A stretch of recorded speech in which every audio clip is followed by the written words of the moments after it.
আজকে দেখা যাবে গোরা অনিমেষকে বলে, অনিমেষবাবু, আপনার তো পিয়ার্কের হাত থেকে বাঁচার কোনো উপায় নেই, আমি আপনাকে বাঁচাবো। তার বদলে আমার স্বপ্ন পূরণ করতে হবে। তখন অনিমেষ বলে, কি স্বপ্ন? তখন গোরা বলে, আমি আমার মামার কোম্পানির দখল নিতে চাই, আমি ওই কোম্পানির মালিক হতে চাই। তবে অনিমেষ বলে, তবে তাহলে তো পিয়ারকে ফাঁসাতে হবে। তখন গোরা বলে, হ্যাঁ, আপনি একদম ঠিকই বলেছেন। তবে ঝিলিক আর আঁখি এই দুজন আলাদা জায়গায় থাকলেও দুজনকে একদম একই রকম দেখতে, দেখলে মনে হবে দুজনেই যমজ বোন। তাই আমি ভেবেছি ঝিলিককে সরাবো, সরিয়ে পিয়ার্কের ঘাড়ে দোষ দেবো যে আঁখিকে সরানোর দায়।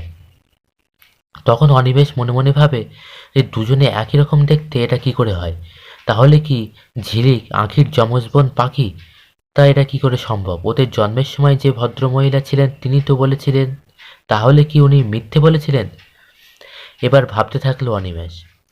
এদিকে ছাতা বাড়িতে দেখা যায় গৌরবের পাশে বসে ঝিলিক বলতে থাকে যে আমি দুদিন পরে ফিরে আসলাম, আপনার বউ দুদিন পরে ফিরল, তবু আপনার মন মুখ ভার। কোথায় আমি ভাবলাম আপনি ফুল নিয়ে এসে আপনার বউকে স্বাগত জানাবেন, তা নয়। এদিকে গৌরব তখন বলে, তুমি আমার লজ্জা কোথায়? আমি ভেবেছিলাম আতর গার্গী ওদের কথা শুনে যে যা হয়ে গেছে গেছে আমি ফিরিয়ে আনবো, কিন্তু তুমি এ বাড়িতে যেভাবে ফিরলে তাতে তোমার মুখোশ সবার সামনে খুলে গিয়েছে। তুমি শেষে কিনা ওই পিয়ার্কের হাত ধরে বাড়িতে ফিরলে, পিয়ার্কের মতন লোকের হাত ধরলে। তখন ঝিলিক বলে, হ্যাঁ, আপনার মতন ভালো মানুষের কাজও তো আমি দেখলাম। আপনার স্ত্রী বস্তির মেয়ে বলে তাকে বস্তিতেই ফেলে চলে আসলেন, আর কি বললেন না আপনি ব্যাচেলার হয়ে গেছেন। তখন গৌরব বলে, হ্যাঁ, আমি ঠিকই বলেছি, আমার জীবনে তোমার কোনো জায়গা নেই, আমি তোমাকে ডিভোর্স দিতে চাই। তখন ঝিলিক বলে, আপনি আর কি করছেন? তখন গৌরব বলে, আর কি নয়। তখন ঝিলিক বলে, ঠিক আছে, তাহলে তাই হবে। আর ডিভোর্স যদি দেন তাহলে কিন্তু খোরপোশ দিতে হয়, সেটা জানেন তো? তখন গৌরব বলে, হ্যাঁ, বলো তোমার কি চাই। তখন ঝিলিক বলে, আমার এই ছাতা বাড়ি আর ছাতা কোম্পানি দুটোই চাই। তখন গৌরব বলে, তোমার কি মাথা খারাপ হয়ে গেছে? ঝিলিক বলে, কেন মাথা খারাপ হবে কেন? আমি এই ছাতা বাড়িকে খুব ভালোবাসি, আর এই বাড়ির ওপর মায়া পড়ে গেছে, তাই আমি ছাতা বাড়িটা চাই। আর ছাতা কোম্পানি, সেটা তো আমি আবার নতুন করে চালু করেছি, তাই ওটাও আমার দরকার। তখন গৌরব বলে, ও দুটোই আমার একার নয়, ওটা বাড়ির সবার। তখন ঝিলিক বলে, ঠিক আছে, তাহলে বাড়ির সবাইকে আপনি রাজি করাবেন, দেখি আপনার বাড়ির লোক আপনাকে বেশি ভালোবাসে না আপনার বউ আপনাকে বেশি ভালোবাসে। এই বলে ঝিলিক ওখান থেকে চলে যায়।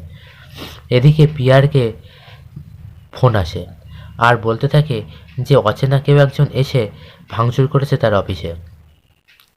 তখন পিয়ারকে বলে, তোমরা কি করছিলে ওখানে? তোমাদের সবাইকে ছাঁটাই করব। তখন ঝিলিক ঘরে ঢোকে আর বলে, আপনি কাউকে ছাঁটাই করবেন না, কারণ কোম্পানি আপনার একার নয়, এখন 50% শেয়ার আমার।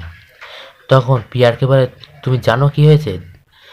দেবা ওখানে এসেছিল, এসে ভাঙচুর করেছে। তখন ঝিলিক বলে, হ্যাঁ, সে তো করবেই, ওর বউকে আপনি সরিয়েছেন, ও তো করবেই। তখন পিয়ারকে বলে, আমি সরিয়েছি মানে? ওকে তো তুমি সরিয়েছো। তখন ঝিলিক বলে, তার কোনো প্রমাণ আছে? আপনি যে ওকে সরিয়েছেন, তারপরে মাটি খুঁড়ছিলেন, সব ভিডিও আমার কাছে আছে।